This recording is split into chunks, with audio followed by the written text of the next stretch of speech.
Bonjour mes petits loups. Alors j'avais une caméra woman qui était en train de me prendre en vidéo, mais elle a appuyé son doigt sur le micro, donc nous ne sommes arrivés à rien du tout. Donc je vais vous parler en direct de Lourdes. Je vais refaire cette astro vidéo. Je vais essayer de me mettre au soleil. Je ne vous verrai plus trop bien, mais je trouve que c'est sympa. Vous verrez peut-être un peu plus comment ça se passe. Donc nous sommes en direct. Je tenais à parler de ces derniers événements qui se sont produits récemment. Il y a deux triangles dans le ciel, mais cette fois-ci c'est pas des jolis triangles comme vous l'imaginez bien. Il y en a un aujourd'hui particulièrement inconfortable et désagréable. Je pense que tout le monde doit être sonné et il est lié en partie à cet aspect-là. D'abord c'est la lune. La lune, vous savez, qui vient comme un éclairage. La lune c'est le maître du cancer. Le cancer c'est la famille. La lune c'est la maman et c'est aussi les enfants. Mais aussi la lune c'est les masses populaires. Alors vous voyez que c'est cet aspect-là qui est malheureusement impacté inconfortablement avec Saturne. Saturne, vous savez, ça restreint, ça bloque pour obliger à se renforcer intérieurement, mais là en l'occurrence c'est vraiment un gros choc et c'est vraiment j'allais dire quelque chose de très difficile qui est fermé. Donc c'est toutes ces familles qui ont été j'allais dire impactées inconfortablement et qui sont dans un chagrin absolu. Donc il y a un carré, donc un aspect de tension très compliqué qui va perdurer pendant de nombreux mois, mais qui est très marquant particulièrement aujourd'hui, avec notamment la conjonction Neptune nœud sud dans le signe du Poisson. Donc ça c'est le flou, c'est aussi la tristesse immense, c'est le manque de compassion. Et puis il y a un carré entre cette conjonction Lune-Saturne en Sagittaire, donc une agression, hein, c'est vraiment une agression, avec Jupiter. Jupiter c'est la chance maître du Sagittaire et c'est à côté du nœud nord en Vierge. Autant vous dire que on est dans un chagrin total, absolu, avec un sentiment terrible de ne pas pouvoir continuer plus loin, de ne pas pouvoir compter sur les autorités par exemple. Et pourtant, elles sont quand même relativement compétentes dans la mesure où Jupiter est en trigone à Pluton, Pluton dans le signe du Capricorne. Donc il y a quand même beaucoup de bon sens. Mais évidemment, on ne peut pas être partout et on ne peut être qu'à la merci d'un déséquilibré. C'est ce qui se passe avec notamment Uranus. Uranus, c'est les traits d'esprit, mais c'est aussi les déséquilibres nerveux. Uranus, c'est la planète qui a été découverte au moment de la Révolution française, vous vous rappelez, le 14 juillet 1789, a été découverte juste un petit peu avant.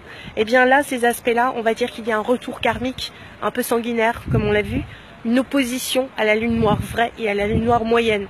La lune noire vraie, elle est à la fin de la balance, il n'y a pas du tout de justice dans cette histoire-là, et la lune noire moyenne, elle est dans le signe du Scorpion. Donc autant vous dire que là, l'État n'a rien vu venir sur ce coup-là, rien du tout. Même s'il est compétent par la suite, il n'a rien vu venir. Et donc cette opposition, ça veut dire qu'il y a quelque chose du passé qui revient, qui est lié à un élément karmique, notamment sanguinaire, soudain, et complètement fou. Puisque la Terre, hélas, Saturne, au carré de Jupiter, la Terre a bu le sang. Jupiter, c'est aussi le sang. Alors Uranus est au carré du Soleil, dans le signe du Cancer. Et donc là, on a les familles qui sont malheureuses, hein, les enfants qui sont morts à la suite d'un acte déséquilibré. Et puis on a Uranus en Bélier, qui est au carré de la conjonction Mercure-Vénus. Mercure-Vénus est dans le signe du Lion. Et donc là, c'est un jeune homme déséquilibré. C'est quelqu'un qui est bête, vraisemblablement. Parce que là, Mercure, quand c'est en mauvais aspect, c'est direct, hein, c'est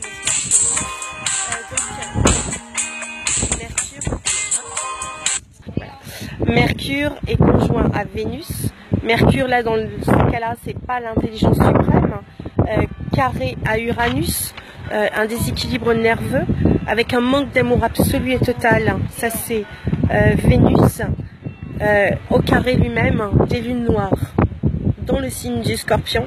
Donc autant vous dire que c'est un aspect qui est carrément catastrophique. Alors ces aspects-là vont perdurer pendant quelques jours encore. On commencera à voir le jour à partir du 22 juillet et du 26 juillet. Mais avant, c'est très très conflictuel dans le ciel. Et donc ça donne tous les débordements et tous les déséquilibres que vous pouvez imaginer par la suite. Donc soyez très prudents. Ça peut toucher les jeunes. En dehors des enfants, ça touchera les masses populaires, mais il faut bien savoir que ça peut toucher les jeunes hommes et les jeunes femmes. C'est Mercure et c'est Vénus. Ça peut toucher dans tous les lieux où on s'amuse, que ce soit les parcs d'attractions, que ce soit les boîtes de nuit par exemple. Donc c'est pas drôle de se dire qu'il faut rester chez soi et utiliser plutôt le couvre-feu pour être en sécurité. C'est malheureux à dire, mais là carrément nous sommes sur un acte d'une violence absolue et totale, comme vous avez pu le remarquer. En plus, un flou absolu, puisqu'on a Neptune qui est opposé à Jupiter dans l'axe des deux lunaires, nœud sud, nœud nord, et Chiron qui est impacté avec une opposition à Jupiter. Donc là, c'est une souffrance absolue, et croyez-moi, je suis sûre que l'État est très malheureux de ce qui vient de se produire. Ce qui nous sauve, c'est le rassemblement par la foi. C'est pas que je sois bigote ou grenouille de bénitier, mais vous voyez, on a un bel aspect entre Pluton et Neptune. C'est la force morale, mais c'est aussi la véritable spiritualité et la compassion. Et on a Neptune qui fait un bel aspect avec les lunes noires.